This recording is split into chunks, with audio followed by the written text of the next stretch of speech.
Hej og velkommen til den her video, hvor jeg vil lave en lille demo gennemgang af, hvordan Memberlinks system ser ud. Vi har her en paddle tennisklub, hvor vi har med det samme kommer ind på siden. Vi er logget ind som Thomas Hansen her. Når man er inde på siden, så får man med det samme adgang til at se jeres intranetside. Det vil sige, i Memberlink har du mulighed for både at have en side, som kan vises internt til jeres medlemmer, men du kan også have en hjemmeside, hvor der for eksempel kan være andre informationer omkring, hvordan fungerer det, kontakt, priser osv. Alle de her ting er mulige. Systemet er opbygget med, at der ligger en bar heroppe i toppen, hvor du har mulighed for at tilgå de forskellige ting. Det første, vi kommer ind på her, det er sideindstillingerne. Herinde, der kan du gå ind og vælge alt omkring, hvad skal den hedde, klubben, lave jeres URL, eventuelt hvis det skal omdirigeres til noget andet. Hvem er det, der skal sende noget? Det kan være tennisklubben, sådan hvis I har sat det til, at I også ønsker, at man kan sende sms ud til folk, jamen, så kan I sige her, hvem er afsenderen. I har mulighed for at få nogle eksterne service ind med for eksempel noget Google Analytics eller nogle sociale medieplatforme. I kan gå ind, husk altid selvfølgelig at gemme tingene. Så har I mulighed for også at kan gå ind og ændre på farverne. Så hvis I har et andet logo, har I mulighed for at gå ind her og tilføje det. I kan tilføje også et helt bannerfarve, så heroppe i toppen, der vil I kunne se, hvad et design I selv har lavet, simpelthen et billede her. En masse af de her ting er muligt. Man kan også vælge nogle generelle farvetemaer. Tit og ofte så er det bare nemmere at gå ind og så sige, at vi ønsker at have en farve på toppen, og vi ønsker at have en farve nede i bunden. Og der vælger I egentlig bare, eller hvis I har en meget specifik, kan I også altid gå ind og vælge det. I kan gå ind og vælge, hvordan I ønsker jeres menu skal se ud. Og generelt, I kan også gå ind her og designe farverne på mails, på kampagneområder. Alle de her ting, det er sådan noget, I laver inde i siteindstillinger. Kontaktinformationen, det er alt det klassiske. Hvor er det, I ligger henne? Hvem er det, hvordan kan man kontakte jer? Et eventuelt telefonnummer, måske et CVR-nummer. Så har vi en side, der hedder rettigheder. Inde i den her, der vil I, når I køber et Memberlink-system, jamen, så vil I have en supportbruger. Og der er det rigtig vigtigt, at I udfylder den her til at være den rette person. Det vil sige, det er den her person, der må rette henvendelse til os. Det kan jo også være, at I er en bestyrelse, hvor der er flere mennesker, der sidder med forskellige ansvar, og det er ikke alle sammen, der behøver at have adgang til alle de forskellige ting her. Det kan jo være, at der er en, der er kasserer, som kun skal kigge i forhold til opkrævning og regnskab. De to ting er kun tilgængelige i vores Pro-abonnement. Men så kan man gå ned og så sige her, jamen det skal være Anders, som sidder og er ansvarlig for vores regnskab. Og så vil han, når han logger ind, så vil han også adgang til at se de to moduler. Ellers så har vi inde på medlemssiden. Her kan du selvfølgelig gå ind og se en medlemsliste. Hvem er det, der er vores medlemmer? Vi kan se en masse informationer om dem, og har man mulighed for selvfølgelig at oprette et nyt medlem med nogle standardfelter. De her formularer, som man udfylder i forhold til, hvad det er for et nyt medlemskab, dem har man mulighed for fuldstændig selv at tilpasse nede i det, der hedder tilpas formular, hvor I her kan se, jamen, vi kan lave en online indmeldelse, for eksempel noget, der ligger på hjemmesiden. Jamen, så kan vi lægge det her modul ind på vores hjemmeside og så sige, hvad er det for nogle ting, der skal udfyldes. Når vi ændrer et medlem, for eksempel som administrator, eller hvis vi opretter et medlem for nyt. Så de her ting, det ligger der nogle standardformularer på, som vi har lavet, hvor I egentlig kan gå ind og rette dem, så det passer til jeres behov. Vi kan også, når vi tilbyder en opstartspakke, gå med ind og hjælpe med at sætte de her ting til. En anden ting, der er super vigtigt her, det er det, der hedder etiketter. Alting i Memberlink fungerer på etiketter. Det vil sige, at hvad er det for nogle ting, man får adgang til? Så er der nogen, der har en administrator, jamen hvad er det så, at man får lov til, når man er inde og har den type etikette? Hvem er det, der skal have det? Det kan også være, at vi har et gæstemedlemskab, i det her tilfælde med en tennis- og paddelklub, der er det tit og ofte sådan noget, de har. Jamen så vil man kunne gå ind og se, jamen det her, det er et medlem, som er gæst, og er der nogle specielle ting, vi skal være opmærksomme på her?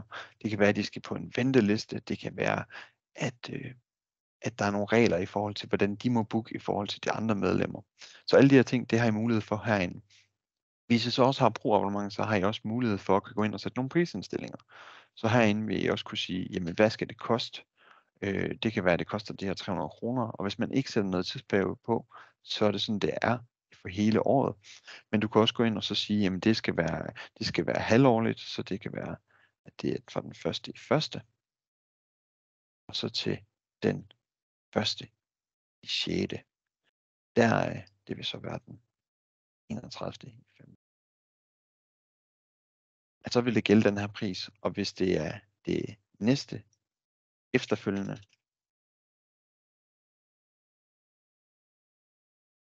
så vil de også have mulighed for her at sige, jamen det skal kun, fordi man kun nu er med i resten af halvåret, jamen så skal man kun betale for halvdelen af det år. Der har I mulighed for at lave en masse konstellationer i forhold til, hvordan man tilmelder sig.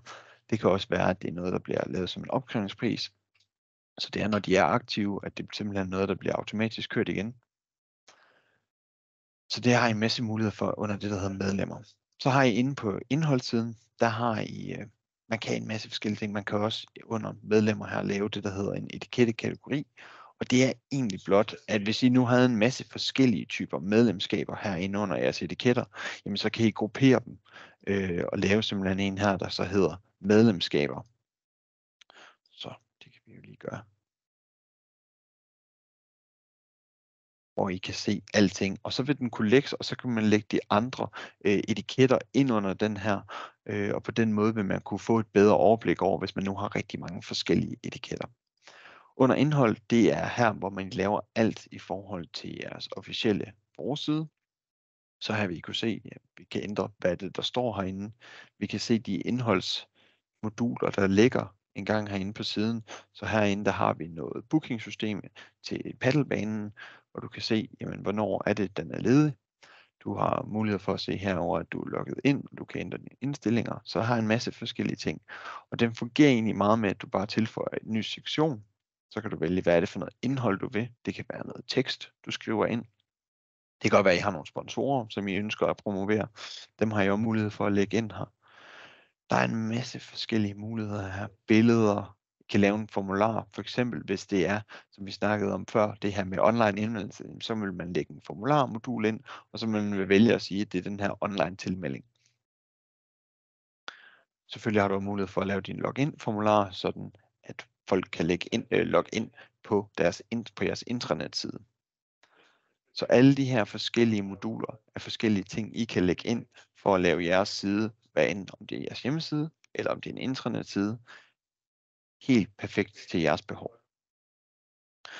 I kan gå ind og se på alle sider, det vil sige herinde vil I kunne se, hvad er det for nogle forskellige sider, vi har lavet lige nu. Og I vil under indhold have den, der hedder menu, hvor I kan se, hvordan kan vi linke de forskellige ting sammen. Så for eksempel så har vi lige nu det, der hedder billedarkiv. Det kunne godt være, at vi vil have den til at ligge under klubben i stedet for. Så om klubben, så kunne vi sige billedarkiv, og så lægger vi den her, og så kører vi den ind under. Så nu kommer den til at lægge bestyrelsen, og så billedarkiv. Så kan vi gemme menuen. Det vil så sige, at nu, når vi kigger op i menutoppen, så ligger den her, og så er der faktisk 2. Så det er super nemt at rykke rundt på ting og få det til at være dynamisk. I har mulighed for at lave en opslagstavle, hvor at man kan lægge ting ind. Det kan være, at man skriver om et eller andet. Der kan være nogle regler om, hvem er det, der må lægge ting ind her. Er det kun administratorer? Er det alle, der har etiketten medlem? Så vil alle medlemmer kunne lægge ind ting her. Må man kunne kommentere på det, og hvem må? Så man kan lave det meget dynamisk, og I kan sætte rammerne præcis, som I ønsker og har behov for. Alt det her er jo noget, vi hjælper med. Så har vi et aktivitetsmodul, hvor I kan gå ind og se, hvad er det for nogle forskellige aktiviteter, der er. Lige nu er der ikke oprettet nogen, men I kan gå ind og så sige, jamen vi har et tennishold her til seniorer. Så kan man sige, hvem er kontaktpersonen? Jamen i det her tilfælde, der er det Thomas også.